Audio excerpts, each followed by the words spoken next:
looking at it, I felt like we were seeing a paradigm shift in computing.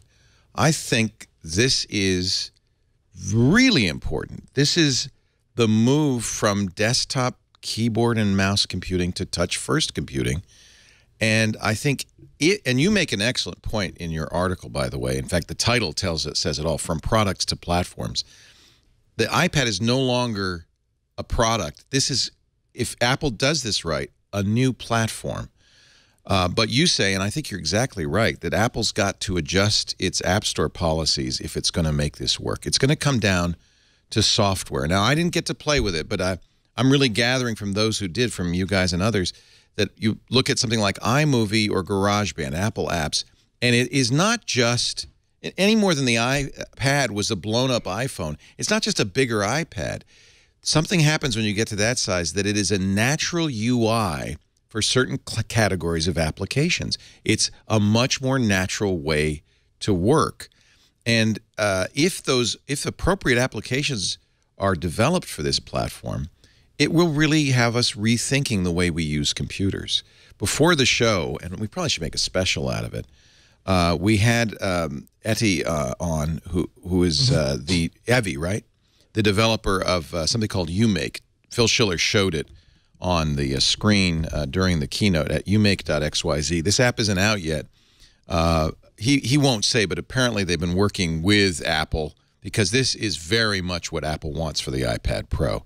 They're going to release it. Try it. It's terrific. Yeah, they're going to release. Yeah, I was playing with it. It's a 3D design program that you use the pencil and your fingers to design stuff. He actually showed me a car that's already been designed with this as beta testers. So to me, I feel like the iPad Pro is nothing less than a new form of computing. Is that going too far? The interface is different too. It's not just a blown-up iPad Air either. Because of size classes now, you can actually expose more interface on the iPad Pro than you can even on the iPad Air. So you can have extra palettes. It's almost like the 5K iMac. You can have extra stuff there, so you don't lose the usable area. You just gain utility, and that was super impressive. It underscores to me the mistake that was Windows 8 and is continuing with Windows 10. Microsoft misunderstood what people wanted to use Windows for. That's a desktop OS. Trying to shoehorn touch into that is not the solution. And it's the same reason why OS 10 shouldn't have touch stuck in there. Apple now has two separate platforms, and I think this is a maturation of iOS that was, to me anyway, somewhat unexpected and very exciting.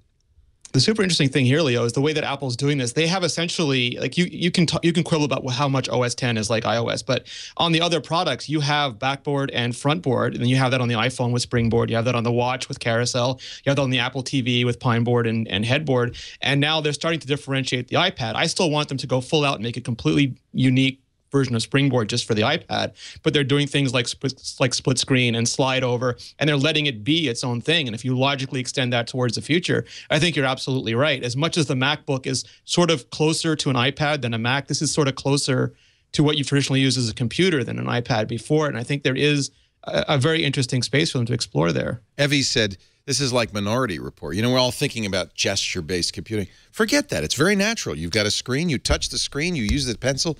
You're intimately connected with the stuff that you're doing. But, Ben, you make an interesting point. I mean, really, whether this happens or not depends a lot on what Apple does, especially with the App Store. Yeah, well, I think that to your point, Leo, this was already to a degree possible on the iPad as it was. But I think your point is well made that especially for these creative sort of applications, and the whole thing that's frustrating with the whole creation versus consumption debate is that creation was so often like presumed to be just text input, whereas the iPad, what's exciting about the iPad is arguably it's a superior input device for everything but text input. Right. Because of its adaptability to any sort of, it's not just the touch aspect, but also it becomes the appropriate interface, to whatever it should be. I tell students, buy a Chromebook. Don't buy an iPad. Schools are crazy to buy iPads because what students do is type. Yeah, I'm a huge Chromebook fan. I think, the Chromebook plus iPhone combination is probably the best for the majority of people out there. But there's a huge category of new applications.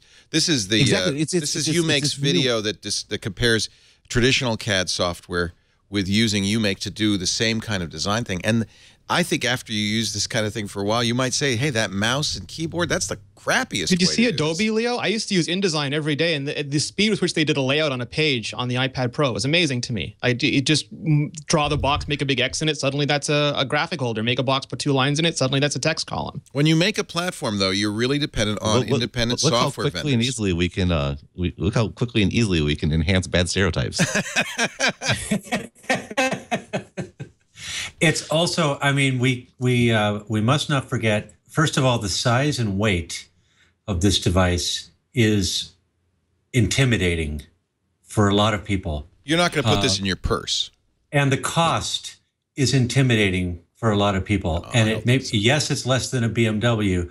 Well, it's but less than a workstation, too. I mean, you're selling this to people who use workstations. This is not. Yeah, but it's not a workstation. It has some very nice graphics in it, but it only has 4 gigabytes of RAM in it. And as my colleague Jason Perlow at ZDNet wrote a very interesting article published, I think today or last night, saying, basically laying out the case for this, and it really requires a lot of cloud power on the back end for a device like this to do its work. I think there was a demo that they showed. Because a lot of the things that they're showing off demand a whole bunch of data to be processed, and their 4 gigabytes of RAM is not a lot of workspace. Most creative professionals are working on machines that have 32 gigabytes of RAM on it, not 4. Yeah, because they're using heavyweight operating systems that do. Well, it's not just the operating system; it's the size of the files. The data. It's the size of the. It's the size of the transforms that you're doing. This is a very interesting device, but it's very early, and in some ways, it's a piece of glass with very nice responsive capabilities that needs some serious processing power on the back end to really do its magic. You're not going to be looking at raw X-rays on this thing all by itself.